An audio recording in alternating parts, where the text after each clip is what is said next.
That's pretty long. Maybe it's too big for babies. That'd be my only guess. But how should I give it to school? Let me see. Is this lens coming? And then do you want to turn maybe a tiny bit more to This is the thing here? yeah. I would ask Miss Lynn if she can send it email. But not now. Watch the hairstyle. All right, so this is gonna be good for like when you're trying to get that halo braid effect around the front hairline. I usually start with a side part versus like a middle part for something like this. And all you have to do is just section about a 2-inch block out down the side of the head, going right behind the ears. Depending on how thick you want it. Toss this over her shoulder. So you're gonna come in, take about a 1-inch section here on the top, and you're just gonna divide this in half. I'll have you hold that. So you've got 2 strands here. That was a good catch. My keys back. Then you're gonna hold these 2 strands in your fist like this with your fist pointing upwards. Your hand that's closest to their face, you're gonna open up these 2 fingers, almost like you're making a peace sign. You're gonna place it over this back section. This strand of hair comes over.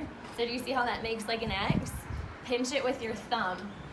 Slide down just enough so that you can come in with your peace sign on this hand, stick it down through that hole, grab that strand of hair, and then you just pull it. So these 2 strands are going to now become one. You're gonna pick up the next section behind it.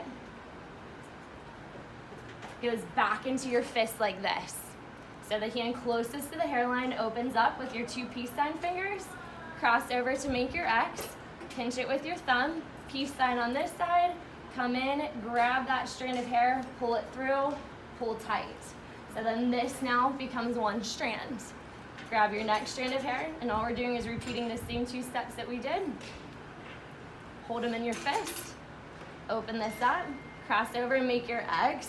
The key is making like this peace sign with your hand, because if you come in with your thumbs, it's hard to grab that hair, and then it gets like kind of sloppy and messy. So these 2 fingers grab it much more easily. So the Pull same tight. peace sign we used with the ponytail flip. Braid. Yes. Yep.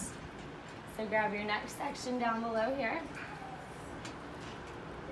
Hold it in your fist, open up, cross over to make your X, loop, and pull.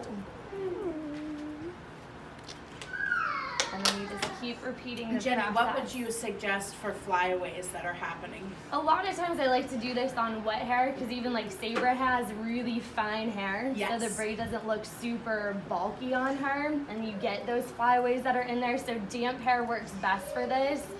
Just misting it down with a little bit of water. And if you really have a lot of flyaways, a little bit of like light hold gel in the hair works well. Or if you don't have that, like hairspray it first. Yep, a little bit of hairspray. Y'all can even use, if you have detangler for your daughters, a lot of times I'll use that, just because it's a little something more than just water, you know. Just something to keep that at bay. Finish this off, and you can tuck it behind the ear. You can see it looks very similar to like a French braid. It has a little bit of a different texture to it.